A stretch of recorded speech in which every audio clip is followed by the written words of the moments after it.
coronando la herbosa cima un montículo escarpado, de falda cubierta por los árboles nudosos de la selva primordial, se levanta la vieja mansión de mis antepasados. Durante siglos sus almenas han contemplado ceñudas el salvaje y accidentado terreno circundante, sirviendo de hogar y fortaleza para la casa altanera, cuyo honrado linaje es más viejo aún que los muros cubiertos de musgo del castillo. Sus antiguos torreones, castigados durante generaciones por las tormentas, demolidos por el lento pero implacable paso del tiempo, formaban en la época feudal una de las más temidas y formidables fortalezas de toda Francia. Desde las aspilleras de sus parapetos y desde sus escarpadas almenas, muchos varones, condes y aún reyes han sido desafiados, sin que nunca resonara en sus espaciosos salones el paso del invasor. Pero todo ha cambiado desde aquellos gloriosos años. Una pobreza rayana en la indigencia, unida a la altanería que impide aliviarla mediante el ejercicio del comercio, ha negado a los vástagos del linaje la oportunidad de mantener sus posesiones en su primitivo esplendor. Y las derruidas piedras de los muros, la maleza que invade los patios, el foso seco y polvoriento, así como las baldosas sueltas, las tablazones comidas de gusanos y los deslucidos tapices del interior, todo narra un melancólico cuento de perdidas grandezas. Con el paso de las edades, primero una, luego otra, las 4 torres fueron derrumbándose hasta que tan solo una sirvió de cobijo a los tristemente menguados descendientes de los otrora poderosos señores del lugar. Fue en una de las vastas y lóbregas estancias de esa torre que aún seguía en pie donde yo, Antoine, el último de los desdichados y maldecidos condes, vine al mundo hace 19 años. Entre esos muros y entre las oscuras y sombrías frondas, los salvajes barrancos y las grutas de la ladera, pasaron los primeros años de mi atormentada vida. Nunca conocí a mis progenitores. Mi padre murió a la edad de 32, un mes después de mi nacimiento, alcanzado por una piedra de uno de los abandonados parapetos del castillo. Y habiendo fallecido mi madre al darme a luz, mi cuidado y educación corrieron a cargo del único servidor que nos quedaba, un hombre anciano y fiel de notable inteligencia, que recuerdo que se llamaba Pierre. Yo no era más que un chiquillo, y la carencia de compañía que eso acarreaba se veía aumentada por el extraño cuidado que mi añoso guardián se tomaba para privarme del trato de los muchachos campesinos, aquellos cuyas moradas se desperdigaban por los llanos circundantes en la base de la colina. Por entonces, Pierre me había dicho que tal restricción era debida a que mi nacimiento noble me colocaba por encima del trato con aquellos plebeyos compañeros. Ahora sé que su verdadera intención era ahorrarme los vagos rumores que corrían acerca de la espantosa maldición que afligía a mi linaje. Cosas que se contaban en la noche y eran magnificadas por los sencillos aldeanos según hablaban en voz baja al resplandor del hogar en sus chozas.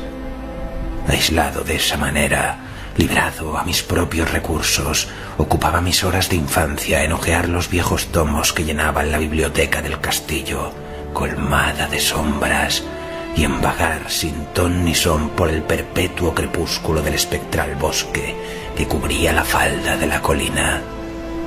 Fue quizás merced a tales contornos el que mi mente adquiriera pronto tintes de melancolía. Esos estudios y temas que tocaban lo oscuro y lo oculto de la naturaleza eran lo que más llamaban mi atención.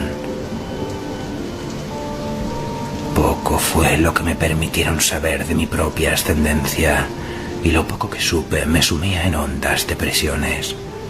Quizás al principio Fue solo la clara renuencia mostrada por mi viejo preceptor a la hora de hablarme de mi línea paterna lo que provocó la aparición de ese terror que yo sentía cada vez que se mentaba a mi gran linaje, aunque al abandonar la infancia conseguí fragmentos inconexos de conversación, dejados escapar involuntariamente por una lengua que ya iba traicionándolo con la llegada de la senilidad y que tenían alguna relación con un particular acontecimiento que yo siempre había considerado extraño y que ahora empezaba a volverse turbiamente terrible.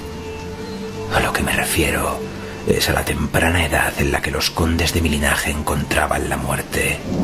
Aunque hasta ese momento había considerado un atributo de familia el que los hombres fueran de corta vida, más tarde reflexioné en profundidad sobre aquellas muertes prematuras y comencé a relacionarlas con los desvaríos del anciano, que a menudo mencionaba una maldición que durante siglos había impedido que las vidas de los portadores del título sobrepasasen la barrera de los 32 años.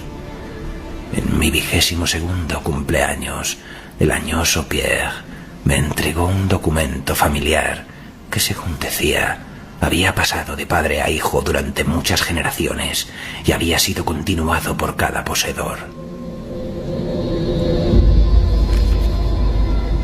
Su contenido era de lo más inquietante y una lectura pormenorizada confirmó la gravedad de mis temores. En ese tiempo, mi creencia en lo sobrenatural era firme y arraigada. De lo contrario, hubiera hecho a un lado con desprecio el increíble relato que tenía ante los ojos.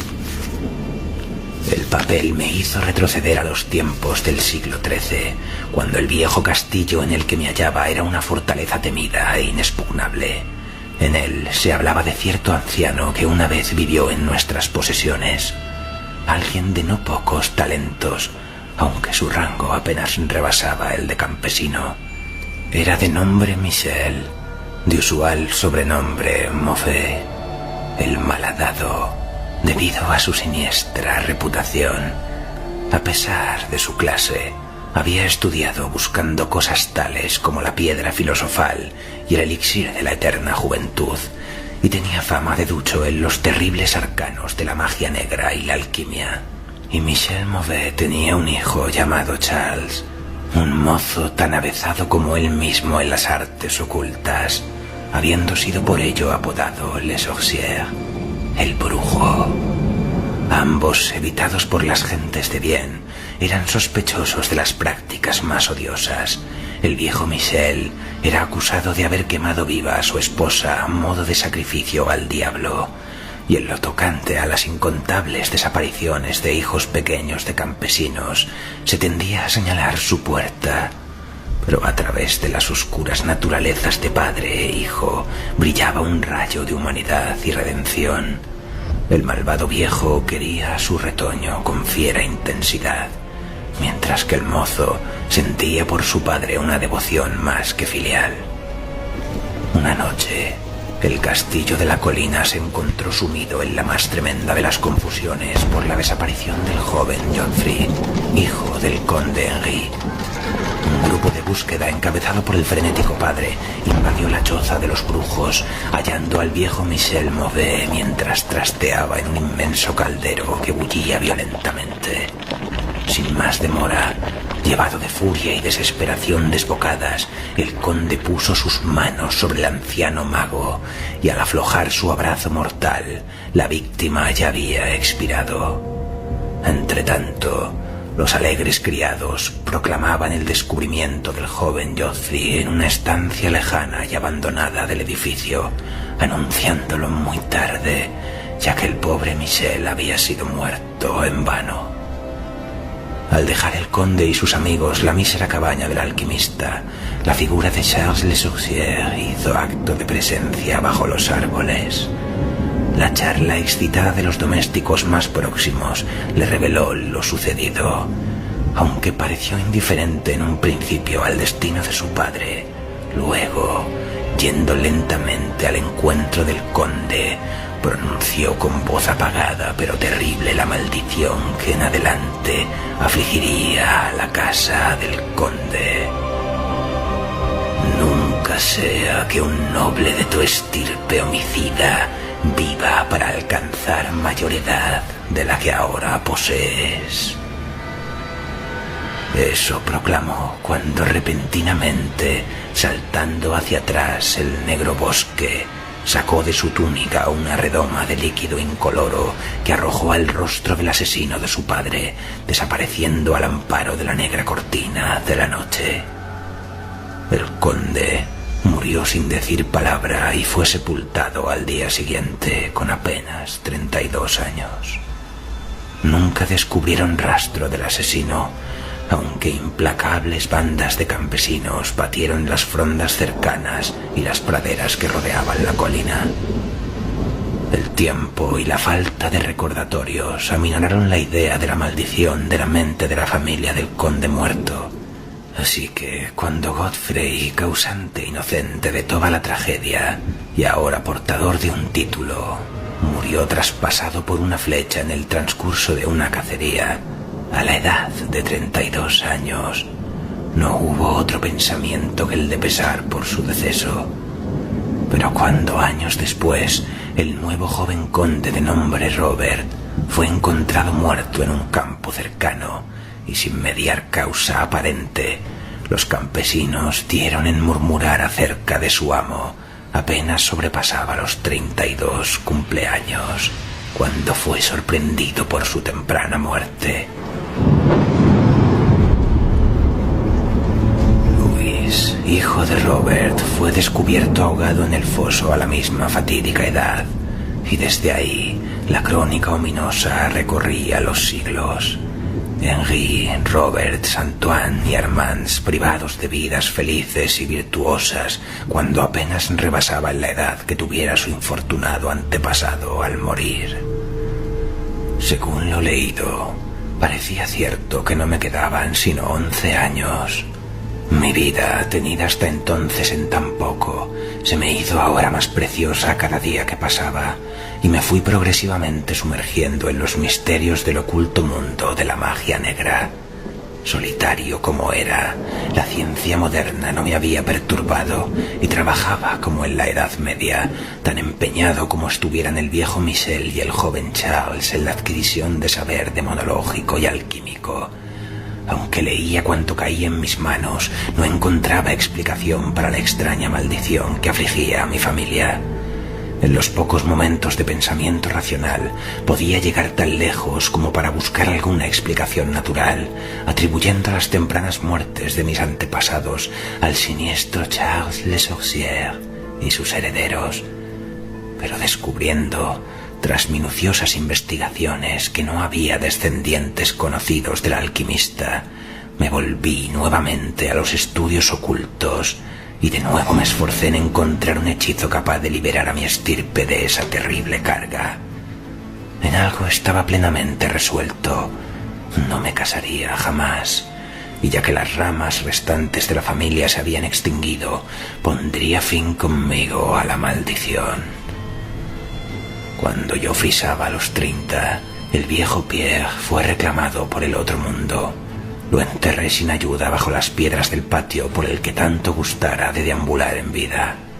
Así quedé para meditar en soledad, siendo el único ser humano de la gran fortaleza, y en el total aislamiento mi mente fue dejando de rebelarse contra la maldición que se avecinaba para casi llegar a acariciar ese destino con el que se habían encontrado tantos de mis antepasados. Pasaba mucho tiempo explorando las torres y los salones ruinosos y abandonados del viejo castillo que el temor juvenil me había llevado a rehuir, y que, al decir del viejo Pierre, no habían sido hollados por ser humano durante casi 4 siglos. Muchos de los objetos hallados resultaban extraños y espantosos.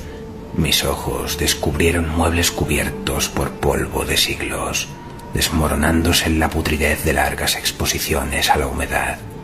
Telarañas en una profusión nunca antes vista brotaban por doquier, e inmensos murciélagos agitaban sus alas huesudas e inmensas por todos lados en las, por otra parte, vacías tinieblas. guardaba el cálculo más cuidadoso de mi edad exacta, aún de los días y horas, ya que cada oscilación del péndulo del gran reloj de la biblioteca desgranaba una pizca más de mi condenada existencia. Al final estuve cerca del momento tanto tiempo contemplado con aprensión.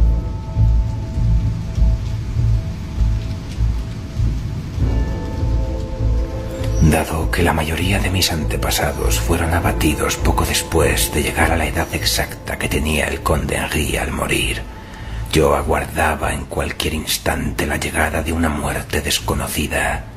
¿En qué extraña forma me alcanzaría la maldición? Eso no sabría decirlo, pero estaba decidido a que al menos no me encontrara atemorizado o pasivo. Con renovado vigor me apliqué al examen del viejo castillo y cuánto contenía. El suceso culminante de mi vida tuvo lugar durante una de mis exploraciones más largas en la parte abandonada del castillo. A menos de una semana de la fatídica hora que yo sabía había de marcar el límite final a mi estancia en la tierra, más allá de la cual yo no tenía siquiera atisbos de esperanza de conservar el hálito. Había empleado la mejor parte de la mañana yendo arriba y abajo por las escaleras medio en ruinas, en uno de los más castigados de los antiguos torreones. En el transcurso de la tarde me dediqué a los niveles inferiores, bajando a lo que parecía ser un calabozo medieval o quizás un polvorín subterráneo más bajo. Mientras deambulaba lentamente por los pasadizos llenos de incrustaciones al pie de la última escalera, el suelo se tornó sumamente húmedo y pronto, a la luz de mi trémula antorcha, descubrí que un muro sólido, manchado por el agua, impedía mi avance. Girándome para volver sobre mis pasos, fui a poner los ojos sobre una pequeña trampilla con anillo, directamente bajo mis pies. Deteniéndome logré alzarla con dificultad, descubriendo una negra abertura de la que brotaban tóxicas humaredas que hicieron chisporrotear mi antorcha, a cuyo titubeante resplandor vislumbré una escalera de piedra. Tan pronto como la antorcha que yo había abatido hacia las repelentes profundidades ardió libre y firmemente, emprendí el descenso. Los peldaños eran muchos y llevaban a un angosto pasadizo de piedra que supuse muy por debajo del nivel del suelo. Este túnel resultó de gran longitud y finalizaba en una masiva puerta de roble, rezumante con la humedad del lugar, que resistió firmemente cualquier intento mío de abrirla. Cesando tras un tiempo en mis esfuerzos, me había vuelto un trecho hacia la escalera cuando sufrí de repente una de las impresiones más profundas y enloquecedoras que pueda concebir la mente humana. Sin previo aviso, escuché crujir la pesada puerta a mis espaldas, girando lentamente sobre sus oxidados goznes.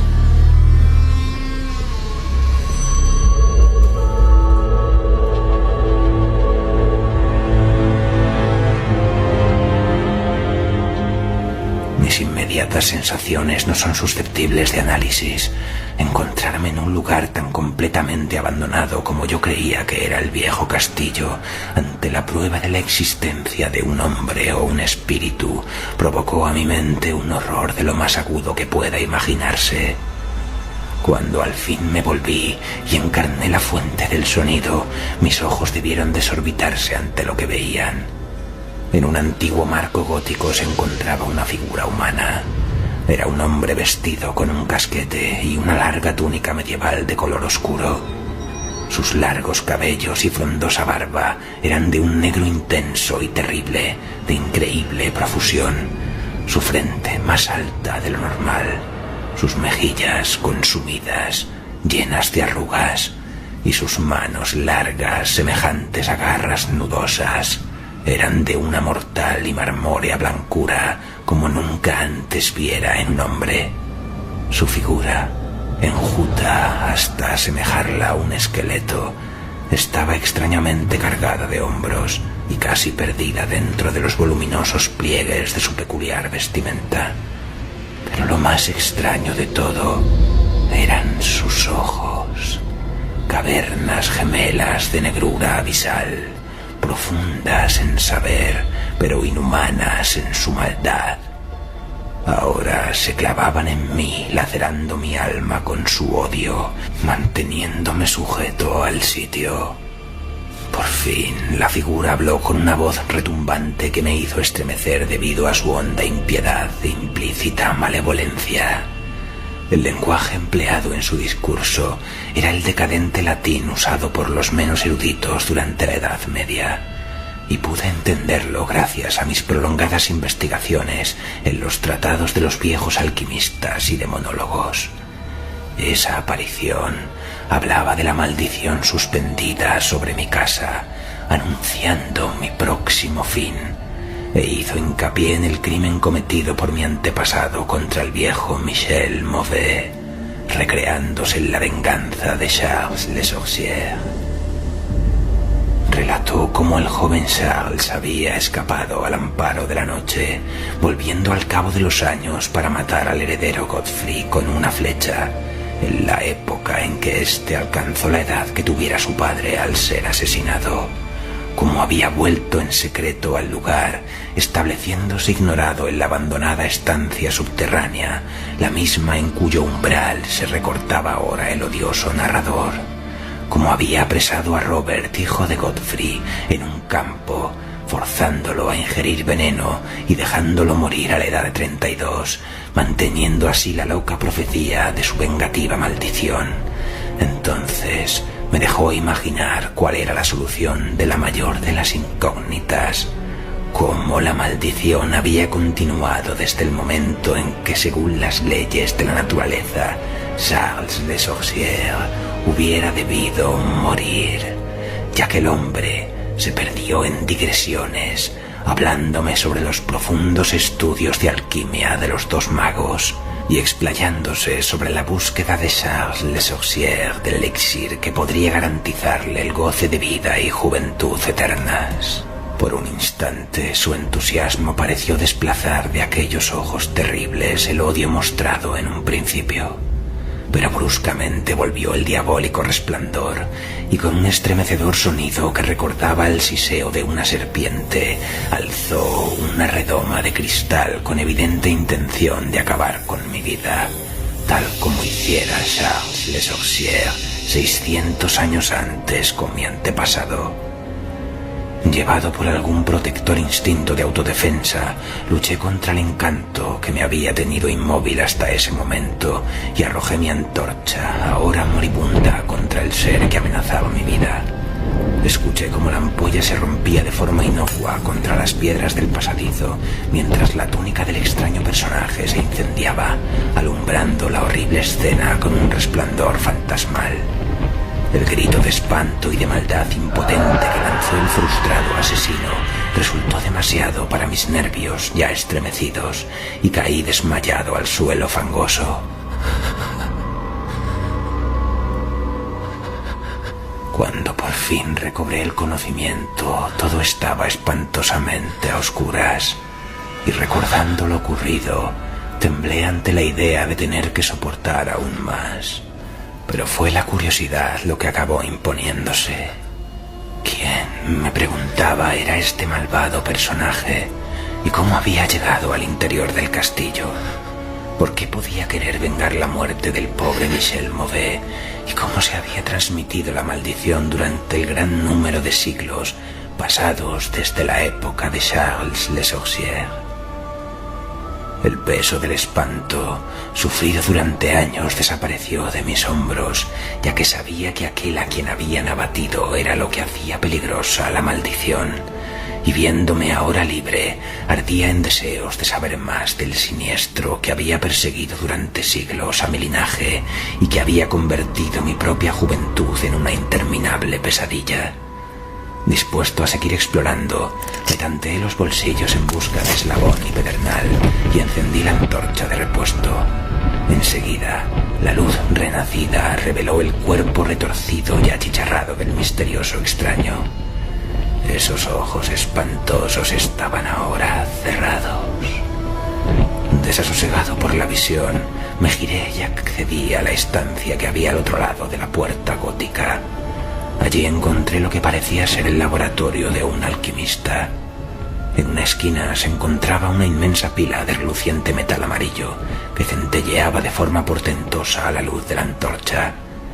Debía tratarse de oro, pero no me detuve a cerciorarme, ya que estaba afectado de forma extraña por la experiencia sufrida. Al fondo de la estancia había una abertura que conducía a uno de los muchos barrancos abiertos en la oscura ladera boscosa. Lleno de asombro, aunque sabedor ahora de cómo había logrado ese hombre llegar al castillo, me volví. Intenté pasar con el rostro vuelto junto a los restos de aquel extraño, pero al acercarme creí oírle exhalar débiles sonidos, como si la vida no hubiera escapado por completo de él. Horrorizado, me incliné para examinar la figura acurrucada y abrasada del suelo. Entonces, esos horribles ojos, más oscuros que la cara quemada donde se albergaban, se abrieron para mostrar una expresión imposible de identificar. Los labios agrietados intentaron articular palabras que yo no acababa de entender. Una vez capté el nombre de Charles Le Sorcier, y en otra ocasión pensé que las palabras años y maldición brotaban de esa boca retorcida. A pesar de todo, no fui capaz de encontrar un significado a su habla entrecortada. Ante mi evidente ignorancia, los ojos como pozos relampaguearon una vez más malévolamente en mi contra, hasta el punto de que, inerme como veía a mi enemigo, me sentí estremecer al observarlo. Súbitamente, aquel miserable, animado por un último rescoldo de energía, alzó su espantosa cabeza del suelo húmedo y hundido. Entonces, recuerdo que estando yo paralizado por el miedo, recuperó la voz y con el aliento agonizante vociferó las palabras que en adelante habrían de perseguirme durante todos los días y las noches de mi vida. Necio, no puedes adivinar mi secreto. No tienes bastante cerebro como para reconocer la voluntad que durante 6 largos siglos ha perpetuado la espantosa maldición sobre los tuyos. No te he hablado del gran elixir de la eterna juventud. No sabes quién desveló el secreto de la alquimia. Pues fui yo. Yo que he vivido durante 600 años para perpetuar mi venganza, porque yo soy Charles Le Sorcier.